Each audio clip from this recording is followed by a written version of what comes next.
안녕하세요. 일신사입니다. 저희 채널에는 신박한 사연들이 많이 있으니 많은 분들의 구독 부탁드립니다.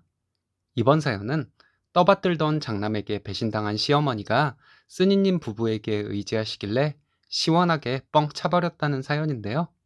함께 보시겠습니다. 안녕하세요. 결혼한 30대 중반 여자입니다. 저희 부부는 시부모님에게 집에서 부리는 노비 취급을 받았습니다. 남편을 잘 떠받들라는 말씀은 하셨는데 시부모님은 정작 남편에게 그닥 애틋하지 않더라고요. 부모 자식 간에 저런 경우도 있구나 했습니다. 아주버님과 차별받는 남편이 참 안 돼 보였던 적이 많았어요. 그러고도 자기 부모라면 껌뻑 죽는 남편에게 왜 그렇게 차별을 받으면서도 부모를 애틋하게 생각하냐고 물었더니 우리 부모님이잖아 이러는데 그때 눈물이 날 뻔했습니다. 남편 앞에서 울면 안 될 것 같아서 남편 잘 때 혼자 울었어요. 남편이 아들 같지도 않은 아들인데 그런 아들의 아내인 저는 어땠겠어요? 저희 아이도 마찬가지고요.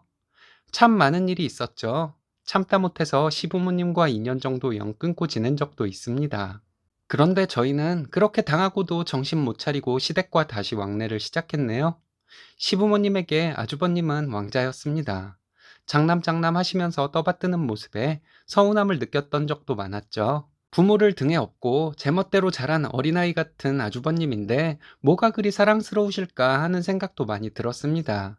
쉬는 날에는 늦잠 자고 밥도 먹고 싶을 때 차려달래서 먹고 동생 부부가 집에 와도 못 본 척을 하는 사람인데 시부모님은 한마디도 안 하셨어요. 노총각 아주버님이 결혼을 하면 달라질 것이라고 막연하게 생각했습니다. 사실 시댁과 영 끊었던 것에 아주버님도 일조를 했죠. 저를 부려먹으려는 아주버님과 남편이 말다툼을 하고 시부모님은 아주버님 편을 들고 해서 남편이 먼저 연을 끊고 지내자고 했던 것이었어요. 드디어 아주버님의 결혼 소식이 들려왔습니다. 결혼 전 형님에 대해 듣기로는 예전부터 알고 지낸 사이였는데 교제 기간 4개월 만에 결혼을 한다는 것이었습니다. 워낙 제멋대로인 아주버님이니 누가 말리겠어요.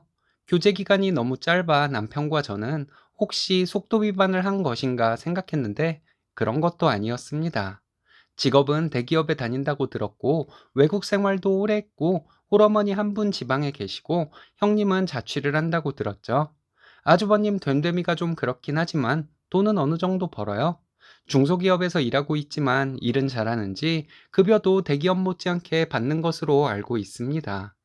연말 보너스, 회사의 복지 이런 것들까지 따지면 대기업만은 못하겠지만요.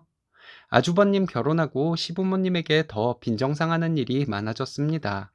사랑을 쏟는 아들이라 그런지 형님에게는 꼼짝도 못하는 시부모님을 보며 어떻게 저럴 수가 있을까 했어요.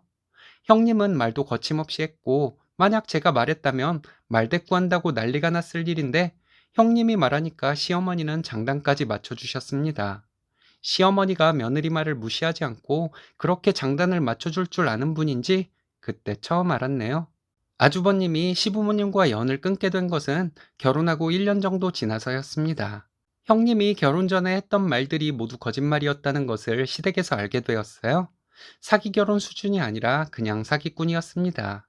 시부모님은 아주버님에게 큰 소리도 못 내고 조심스럽게 물어봤는데 아주버님은 형님을 감싸며 발끈하고 형님은 시부모님에게 소리 질러가며 화를 내고는 그 다음부터는 연락도 안 받았대요. 시부모님이 아주버님 집에 찾아갔더니 집에 있으면서 문도 안 열어주더랍니다. 아주버님은 결혼 전까지 부모님과 살면서 돈을 꽤 모았나 봐요. 본인 용돈 사용하는 것을 제외하면 딱히 돈 들어갈 곳이 없었을 테니 그럴 수 있었겠죠.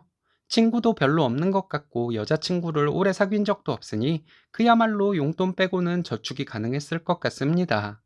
결혼할 때 아주버님이 좀 오래된 아파트이지만 아파트를 샀습니다. 시부모님의 도움을 좀 받고 담보대출을 좀 받아서 산 것이에요. 이것도 참 서운했어요. 우리 결혼할 때는 땡전 한 푼 안 보태준 시부모님이 아주버님에게는 1억을 지원해 주셨다고 하니까요. 그때는 아주버님과 형님 둘 다 돈을 잘 버니까 대출금이 적은 액수는 아니어도 잘 갚을 수 있겠네 이런 생각을 하며 많이 부러웠습니다.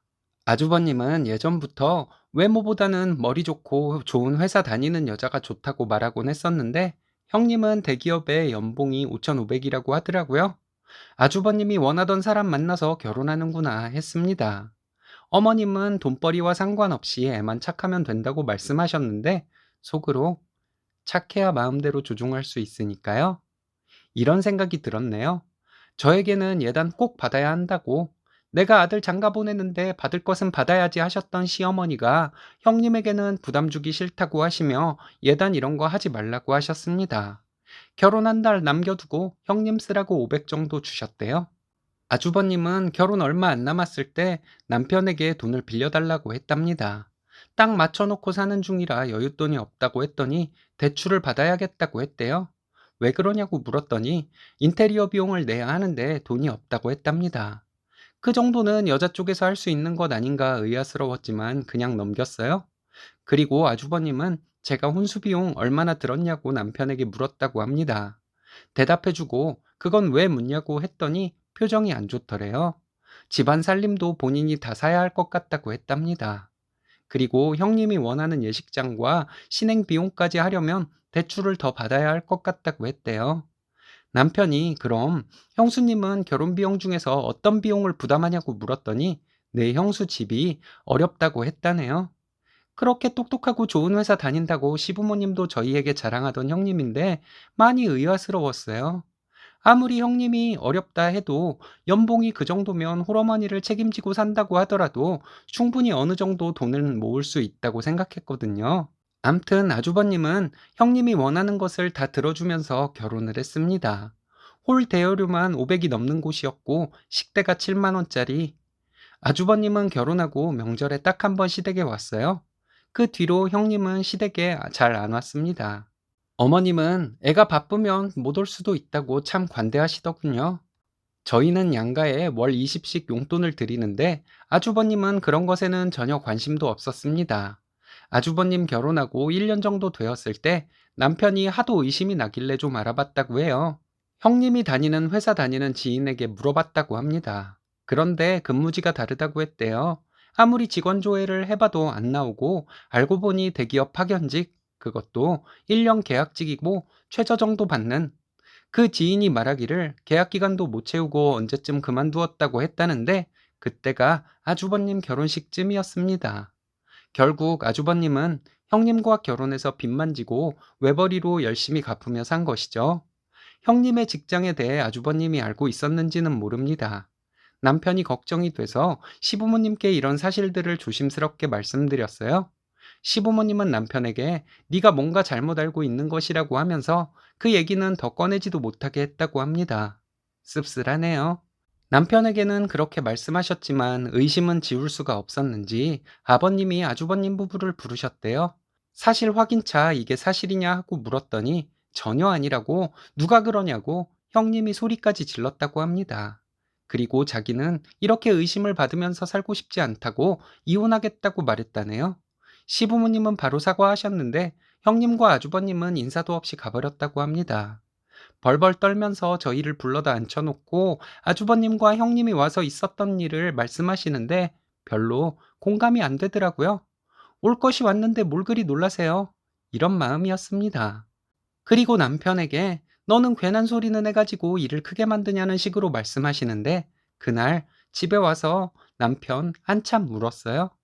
며칠 뒤에 시어머니가 전화를 하셨는데 남편이 전화가 안 된다고 하시더군요. 무슨 일이 있냐고 묻는데 아무 일도 없다고 했습니다. 퇴근 후에 남편에게 물었더니 이제는 부모님과 안 보고 살 것이라고 하더라고요. 자기 때문에 저도 고생 많이 했다고 미안하다고 말하면서 풀 죽어 있는 모습에 너무 마음이 아팠습니다. 다음 날 시어머니가 전화를 또 하셨어요. 이번 주말에 오라고 하시는데 앞으로 시댁에 다시는 못 갈 것 같다고 말씀드렸습니다. 왜냐고 물으시길래 말해봐야 소용이 없을 것 같아서 말하지 않겠다고 했고요. 아주버님에게 모든 사랑 쏟아부었으니 무슨 일 있으면 아주버님과 형님을 부르시라고 했어요. 남편이 전화를 안 받는 이유도 어머님이 지금 모른 채를 하고 계시지만 누구보다 잘 알 것이라고 생각한다고 말했죠. 지금까지 저희가 드리던 용돈도 아주버님에게 받으시고 나중에 더 나이 드시면 아주버님에게 의지하시라고 말했습니다. 나도 사람이라 남편 마음을 풀어줄 생각도 없고 만약 남편이 마음이 풀어지려 하면 제가 얘기해서 절대 마음 풀어지지 않도록 할 것이니 우리는 이제 없는 자식으로 생각하시라고 했어요. 저는 결혼하고 몇 년 겪은 차별이지만 남편은 태어나서 지금까지 당해온 것인데 더 속상한 것은 남편이겠죠. 이제 남들 이목 생각 안 하고 우리 가족만 생각하며 살아야겠습니다. 그 뒤로 남편은 더 밝아졌어요. 남편이 밝아지니까 저도 마음이 가볍고요. 잘 됐다고 생각하려고요. 밑 빠진 독에 물 붓기 하셨네요. 남은 인생은 마음 편히 즐기면서 사시기 바라겠습니다. 잘 하셨습니다.